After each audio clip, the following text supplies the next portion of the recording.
15 de março. Inculcar. Guarde sempre no coração as palavras que hoje eu lhe dou. Repita-as com frequência a seus filhos. Converse a respeito delas quando estiver em casa e quando estiver caminhando, quando se deitar e quando se levantar. Deuteronômio, capítulo 6, versículos 6 e 7. A palavra inculcar tem origem na ideia de colocar algo profundamente na mente. Vai além de um simples ensinamento. Trata-se de formar convicções que moldam o coração. E quando falamos de educar nossos filhos na fé cristã, isso se torna ainda mais valioso.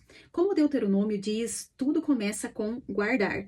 Como pais, precisamos estar atentos às influências ao redor dos nossos filhos. Eu me lembro de momentos em que precisei proteger a mente das minhas filhas, em festas escolares que contrariavam nossos princípios. Por exemplo, criávamos outras experiências e assim guardávamos seu coração sem que se sentissem privadas. O versículo também nos instrui a repetir. Educar é um exercício de paciência. Repetir verdades, valores e princípios diariamente, com palavras e atitudes. Enquanto cozinhamos ou dirigimos no trânsito, a maneira como tratamos nosso cônjuge e até desconhecidos é uma aula silenciosa. Inculcar é isto, ensinar ao mesmo tempo em que se vive, no fluxo natural do cotidiano.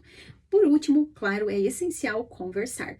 Estar presente, ouvir, perguntar como foi o dia e aproveitar situações para ensinar virtudes e principalmente a fé em Cristo. Não se trata de impor regras, mas de formar caráter com amor e verdade. Não pense que você está sendo inconveniente. Está cumprindo um chamado. A minha oração hoje é que o Senhor dê a você graça, equilíbrio e amor para ensinar com sabedoria a palavra e os caminhos dele. Hoje nós damos início ao Evangelho de João. João capítulo 1.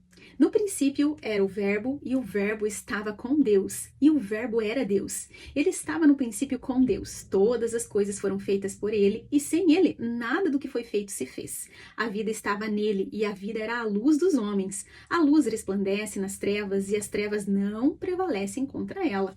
Houve um homem enviado por Deus, e o nome dele era João. Este veio como testemunha para testificar a respeito da luz, para que todos viessem a crer por meio dele. Ele não era a luz, mas veio para dar testemunho da luz, a verdadeira luz que, vinda ao mundo, ilumina toda a humanidade. O Verbo estava no mundo, o mundo foi feito por meio dele, mas o mundo não o conheceu. Veio para o que era seu, e os seus não o receberam. Mas a todo quantos o receberam, deu-lhes o poder de serem feitos filhos de Deus, a saber, aos que creem no seu nome, aos quais não nasceram do sangue, nem da vontade da carne, nem da vontade do homem, mas de Deus. E o Verbo se fez carne e habitou entre nós, cheios de graça e de verdade, e vimos a sua glória, glória como do unigênito do Pai. João dá testemunho a respeito dele e exclama: este é aquele de quem eu dizia, ele vem depois de mim, mas é mais importante do que eu, pois já existia antes de mim, porque todos nós temos recebido da sua plenitude e graça sobre graça, porque a lei foi dada por meio de Moisés. A graça e a verdade vieram por meio de Jesus Cristo. Ninguém jamais viu Deus. O Deus unigênito, que está junto do Pai, é quem o revelou. Este foi o testemunho de João quando os judeus lhe enviaram de Jerusalém sacerdotes e levitas para perguntar: quem é você? Ele confessou e não negou. Confessou: eu não sou o Cristo. Diante disso, lhes perguntaram: quem é você então? Você é Elias? Ele disse: não sou. Então perguntaram: você é o profeta? Ele respondeu: não, não sou. Disseram-lhe então: diga quem é você, para podermos dar uma resposta àqueles que nos enviaram. O que é que você diz a respeito de si mesmo? Então ele respondeu: eu sou a voz do que clama no deserto. Endireitem o caminho do Senhor, como disse o profeta Isaías. Ora, os que haviam sido enviados eram do grupo dos fariseus e perguntaram a João: então por que você batiza se não é o Cristo, nem Elias, nem o profeta? João respondeu: eu batizo com água, mas no meio de vocês está alguém que vocês não conhecem. Ele vem depois de mim, mas não sou digno de desamarrar as correias de suas sandálias. Então coisas aconteceram em Betânia, do outro lado do Jordão, onde João estava batizando. No dia seguinte, vendo que Jesus vinha em sua direção, João disse: eis o Cordeiro de Deus, que tira o pecado do mundo. Este é aquele a respeito de quem eu falava quando disse: depois de mim vem um homem que é mais importante do que eu, porque já existia antes de mim. Eu mesmo não o conhecia, mas vim batizando com água, a fim de que ele fosse manifestado a Israel. E João testemunhou, dizendo: vi os Espírito descer do céu como pomba e pousar sobre ele. Eu não o conhecia. Aquele, porém, que me enviou a batizar com água, me disse: aquele sobre quem você vir descer e pousar o Espírito, esse é o que batiza com o Espírito Santo.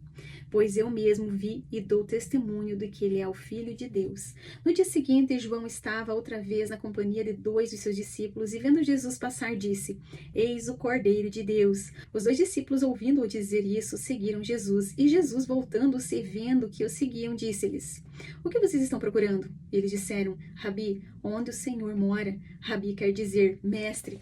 Jesus respondeu: venham ver. Então eles foram, viram onde Jesus estava morando e ficaram com ele aquele dia. Eram mais ou menos 4 horas da tarde.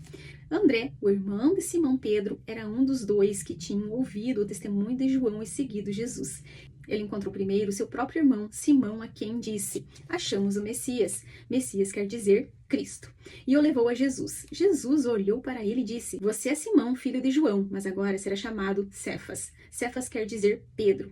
No dia seguinte, Jesus resolveu ir para a Galileia e encontrou Filipe, a quem disse: siga-me. Esse Filipe era de Betsaida, cidade de André e de Pedro. Filipe encontrou Natanael e lhe disse: achamos aquele de quem Moisés escreveu na lei e a quem se referiram os profetas, Jesus o Nazareno, filho de José. Então Natanael perguntou: de Nazaré pode sair alguma coisa boa? Filipe respondeu: venha ver. Jesus viu Natanael se aproximar e disse a respeito dele: eis um verdadeiro israelita, em quem não existe fingimento algum. Natanael perguntou a Jesus: de onde o Senhor me conhece? Jesus respondeu: antes de Filipe chamá-lo, eu já tinha visto você debaixo da figueira. Então Natanael exclamou: mestre, o Senhor é o Filho de Deus? O Senhor é o Rei de Israel? Ao que Jesus lhe respondeu: você crê porque eu disse que tinha visto você debaixo da figueira? Pois você verá coisas maiores do que essas. E acrescentou: em verdade lhes digo que vocês verão o céu aberto e os anjos de Deus subindo e descendo sobre o Filho do Homem. Aleluia! Deus abençoe e espero você.